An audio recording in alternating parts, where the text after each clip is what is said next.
नमस्कार मित्रों, कैसे हैं? आपका एस्ट्रो वर्ल्ड सुधीर में स्वागत है। मित्रों, अभी हम लोग कुंडली पढ़ने के बारे में सीख रहे हैं। एस्ट्रोलॉजी की बहुत सारी विधाएं हैं, विद्याएं हैं। वह यह एक महासमुद्र की तरह अथाह और गहरी है। धीरे धीरे आपको हम धीरे धीरे सब चीज इसमें बताने का प्रयास करेंगे, लेकिन जो बेसिक चीज है, सबसे पहले कोई भी आदमी आता है तो दो तीन चीज, अगर आप ज्योतिष के जानकार हैं तो या तो कोई अपना हाथ दिखाना चाहेगा आपसे, या अगर उसके पास कुंडली होगी तो कुंडली देता है कि कुंडली को देख के थोड़ा बता दीजिए कि मेरा समय कैसे चल रहा है और क्या उपाय करें कि जो अभी वर्तमान में जो मेरे साथ जो कष्ट की स्थिति हो कैसे सुधरे, या हम क्या करें कि हमारा लाइफ जो है और ग्रो करे और कौन सा बिजनेस करें कि उसमें हम आगे तरक्की करें। यह बहुत महत्वपूर्ण चीज है। इसको जानने के पहले, बताने के पहले, ये सब चीज मैं बताऊंगा आपको आने वाले समय में, लेकिन अभी सबसे पहले यह जानना आपको जरूरी है कि आपके कुंडली में कौन से ग्रह उच्च के होते हैं और कौन से ग्रह नीच के होते हैं। कौन सी राशि आपके उच्च के होते हैं और कौन सी राशि निम्न नीच के होते हैं। जब राशियों की उच्चता और नीचता के बारे में आप जान जाएंगे, ग्रहों के उच्चता और नीचता के बारे में अपने कुंडली में जान जाएंगे, तो आपको उसका सटीक विश्लेषण करने में बहुत बेनिफिट होगा और आप किसी के कुंडली को देख के एग्जैक्ट बात उसको आप बता सकते हैं, जो यह विद्या है उसके आधार पर। मित्रों, मैं सबसे पहले कहता हूं कि ज्योतिष कोई ढोंग नहीं है। ज्योतिष भी एक विज्ञान है और कंप्लीट मैथ से जुड़ा हुआ है, लेकिन उसके लिए जानकारी सही हो तब। नहीं तो अगर जानकारी आपकी सही नहीं होगी, आप सटीक बात नहीं बोलेंगे, तो आप पर से लोग का भरोसा तो उठेगा ही। इस पैथ से इस विज्ञान के प्रति भी लोगों का भरोसा उठने लगता है। लेकिन अगर जानकारी सही हो तो आपको बहुत चीज आप उसका आसानी से बता सकते हैं। इस तरह का एक चार्ट देख लीजिए। ये हमारा कुंडली का घर है, ठीक है। भाव है, सभी भाव हैं। हमको यह जानना जरूरी है कि किस घर में कौन से राशि उच्च के होते हैं। जब इसको आप समझ जाएंगे और उसके स्वामी किस राशि में कौन सा ग्रह उच्च का होता है, जब इसको आप समझ जाएंगे तो आपको कुंडली विश्लेषण करने में बहुत अधिक सुविधा होगी। देखिए, ये एक नंबर से शुरू, इस तरह का एक कुंडली का घर बना हुआ है। इसमें पहला घर जो है ये मेष लग्न का है। ये लग्नों के हिसाब से कौन से ग्रह उच्च के होते हैं यह आपको समझने में बनेगा। ये पहला घर जो है मेष लग्न का है और मेष लग्न में सूर्य जो होते हैं उच्च के होते हैं, याद रखिएगा। उच्च ग्रह के बारे में कहना है, उच्च ग्रह का मतलब है कि किसी भी परिस्थिति में अगर वह ग्रह आपके कुंडली में है, उस लग्न में वह ग्रह आपके कुंडली में है और डिग्री वाइज अगर उसकी कैपेसिटी बहुत अधिक हो, दिशा बल अच्छा हो, तो जब भी देंगे तो आपके लिए वो लाभ, जब भी होंगे तो लाभकारी होंगे, जब भी देंगे तो शुभ फल देंगे। तो याद रखिएगा कि मेष लग्न में भाव आपने देख लिया। मेष लग्न में सूर्य जो होते हैं वह उच्च के होते हैं। दूसरे नंबर में जो हमारे वृषभ लग्न है, वृषभ लग्न में चंद्रमा और राहु उच्च के होते हैं। इस चीज को याद में रखिएगा। मिथुन लग्न में यह बुध की राशि है और यहां पर राहु ग्रह उच्च के होते हैं। 4 नंबर राशि जो है यह कर्क लग्न है, चंद्रमा की राशि है और यहां पर बृहस्पति देव उच्च के होते हैं। चौथे नंबर में कर्क लग्न में, नंबर का मतलब लग्न, भाव नहीं बोल रहे हैं, ये मैं राशियों के बारे में बात कर रहा हूं और ये घर के बारे में, ये लग्नों की बात कर रहा हूं कि किस राशि में कौन से ग्रह उच्च के हैं, उस पर बात चल रही है। 5वां सूर्य का घर है। सूर्य के घर में सभी राशियों की समान स्थिति होती है, न वहां कोई उच्च का होता है वह न नीच का होता है, क्योंकि सूर्य जो है सभी को समान भाव से देखते हैं। कहां पर? अपने घर में, यानी कि 5वां हाउस जो होता है वह सामान्य होता है, कहीं कोई ग्रह वहां उच्च और नीच के नहीं होते हैं।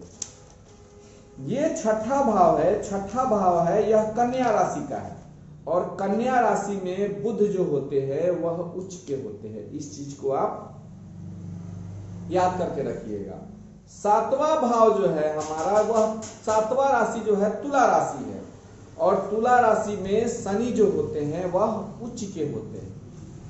आठवां वृश्चिक राशि है, वृश्चिक राशि में केतु उच्च के होते हैं और इसके साथ साथ धनु राशि में 9 नंबर में केतु वहां भी उच्च के होते हैं। 2 जगह राहु कहां पर, वृष राशि में और मिथुन राशि में उच्च के होते हैं और क्या बोलते हैं 2 जगह राहु के जो सामने होते हैं केतु, तो वह भी उच्च के होते हैं 2 जगह पर। कहां पर, तो आपके वृश्चिक राशि में और धनु राशि में। 10 नंबर राशि मकर राशि है, मकर राशि में मंगल उच्च के होते हैं। ये 10म भाव जो है, 10म भाव यहां पर मंगल उच्च के होते हैं। 11वें भाव में का घर जो होता है वह भी खाली होता है। कुंभ राशि का जो 11वां भाव है, क्योंकि सप्तम दृष्टि प्रत्येक घर जो है अपने से सप्तम दृष्टि रखता है, उसके बारे में बाद में बताएंगे। 11वां घर खाली होता है और कुंभ राशि में कोई ग्रह उच्च नीच के नहीं होते हैं और सिंह राशि में कोई ग्रह उच्च नीच के नहीं होते हैं। आगे चलिए, मीन राशि 12 नंबर की राशि में, मीन राशि में शुक्र उच्च के होते हैं। इस बात को हमेशा ध्यान में रखना है। कहां कहां उच्च के हो गए मालूम हो गया। प्रत्येक राशि का 7वां भाव, प्रत्येक राशि अपने से जो उसका जो 7वां घर है वहां की राशि नीच की राशि होती है प्रत्येक राशि से। ठीक है, तो मान के चलिए कि अगर मेष लग्न में सूर्य उच्च के होते हैं तो सूर्य के यहाँ मेष लग्न है और यहाँ सूर्य के उच्च के है, तो यहाँ से 7वां भाव जोड़िएगा तो 1 2 3 4 5 6 7। तुला में सूर्य नीच के होते हैं। अब आ जाइए वृष में, तो वृष से भी 7वां नीच का होगा। तो वृष लग्न में, वृष राशि में जो होता है चंद्रमा जो होता है यहाँ से 7, 1 2 3 4 5 6 7। आपके जो वृश्चिक राशि में चंद्रमा जो होते हैं वह नीच के होते हैं, राहु भी यहां पर नीच के होते हैं। उसी प्रकार मिथुन राशि, मिथुन के जब यहां से भी ये 7वां भाव देखेंगे तीसरे से, तो तीसरे से 7वां 9वां हुआ, तो 9वां में धनु लग्न में, 9वां जो धनु राशि है, धनु राशि में राहु जो होते हैं वह नीच के होते हैं। मकर राशि में, यहां मकर राशि है, यहां ये कर्क राशि में बृहस्पति उच्च के होते हैं। जब यहां से 7 चलिएगा तो मकर राशि में आएगा, तो मकर राशि में बृहस्पति नीच के होते हैं। इस चीज को याद में रखिएगा। उसके बाद ये दोनों खाली है। उसके बाद चलिए यहां पर छठा, कन्या राशि जो है, कन्या जो है अपने से सप्तम, कन्या जो है मीन लग्न में नीच के, मीन राशि में नीच के, बुध मीन राशि में नीच के होते हैं। शनि जो है यहाँ पर मेष राशि में नीच के होते हैं। उसके बाद आप चले जाइए यहाँ पर केतु जो है यहाँ पर वृश्चिक है, वृश्चिक से 7वां चलिएगा तो वृष राशि में नीच के होते हैं। धनु है, धनु में यहाँ केतु उच्च के होते हैं, लेकिन यहाँ से 7वां जाइएगा तो मिथुन राशि में केतु उच्च क्या बोलते हैं नीच के हो जाते हैं। फिर यहाँ जो है क्या बोलते हैं इसको मकर है, मकर से चलिएगा तो कर्क राशि में शनि जो होते हैं वह, मकर में यहाँ पर मंगल है, मंगल उच्च के होते हैं कहाँ पर, मकर राशि में। और ये यहाँ से 7वां जाइएगा तो कर्क राशि में मंगल नीच के होते हैं।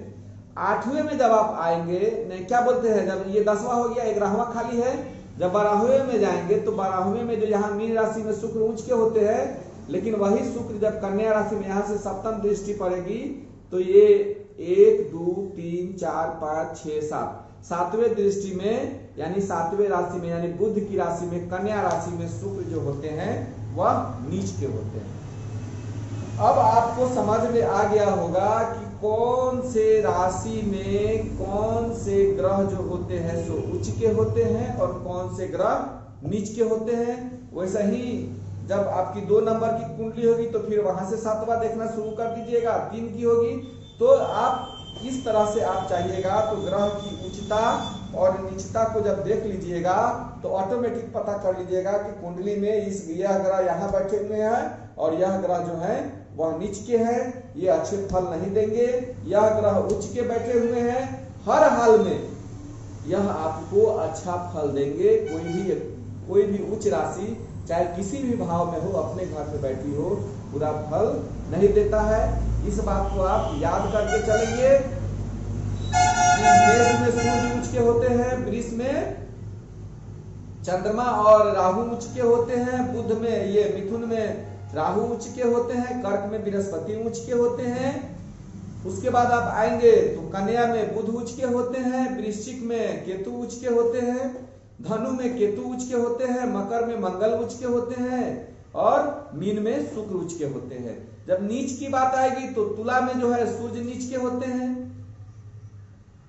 तुला में सूर्य नीच के हो गए। या ऐसे चलिएगा तो आप अगर ये वृश्चिक लग्न की कुंडली सप्तम भाव के हिसाब से आपका क्या बोलते हैं मेष लग्न में है तो मेष लग्न में शनि नीच के होते हैं। उसके बाद आप चले जाइएगा वृषभ लग्न में तो केतु नीच के होंगे। उसके बाद चले जाइएगा ये मिथुन में तो वहां पर केतु नीच के होंगे। उसके बाद आप चले जाइएगा कर्क में तो मंगल नीच के होंगे। उसके बाद आप चले जाइएगा कन्या में तो क्या बोलते हैं कन्या में जो है वह शुक्र नीच के होंगे। उसके बाद आप चले आइएगा कहां पर ये कन्या में आप चले आए, अब आप कन्या में शुक्र नीच के हो गए। अब उसके बाद कन्या में शुक्र नीच के हो गए। अब उसके बाद कौन सी राशि आएगी तो आएगी तुला, तो तुला में सूर्य नीच के हो जाते हैं। उसके बाद आएगी वृश्चिक, तो वृश्चिक में क्या बोलते हैं जब फिर उसी हिसाब से रोटेशन बना के चलिएगा तो वृश्चिक राशि आपका हो गया 8 नंबर का राशि, तो 8 नंबर में जो है राहु नीच के हो जाएंगे। धनु में जो है वह राहु नीच के हो जाएंगे। इस प्रकार से आप कुंडली के विश्लेषण को कर सकते हैं। वैसा ही आप चले जाइएगा तो कन्या में शुक्र नीच के हो जाएंगे। आप उच्च और नीच को उच्चता ग्रहों की उच्चता और नीचता को समझ लेंगे तो आप कुंडली में आप बहुत चीज देख के समझ सकते हैं। कोई कहेगा सर मेरे तो मंगल 10वें भाव में है, मेरी राशि तुला है और 10वां भाव जो होता है कर्म स्थान में है, भाग स्थान में मंगल बैठे हुए हैं। ठीक है भाई साहब, लेकिन मंगल जो है सूर्य की एंटी पार्टी, ये शुक्र की एंटी पार्टी है। उस स्थिति में और कहां जाके बैठे हुए हैं कर्क राशि में, तो वो नीच के हो गए। तो उच्चता और नीचता का जब समझ जाइएगा तो जितने भी नीच राशि में ग्रह बैठे वो सब मारक होते हैं। अगर आप उसका अगर आप ट्रीटमेंट के हिसाब से बात करेंगे उस तो क्या किया था, उस ग्रह से संबंधित वस्तु को दान किया जाता है, उस ग्रह से संबंधित वस्तु को अवॉइड किया जाता है, उस ग्रह को शांत करने के लिए जाप किया जाता है। खैर ये आगे की चीज है, इस पर अभी हम चर्चा नहीं करेंगे। अभी सिर्फ ग्रह की उच्चता और नीचता को अगर आप अच्छी तरह से समझ लेते हैं तो एक आप अच्छे ज्योतिष के जानकार हो सकते हैं। आज के लिए इतना ही, कल अगले वीडियो में अगली जानकारी। तब तक के लिए नमस्कार, धन्यवाद, जय हिंद, जय भारत।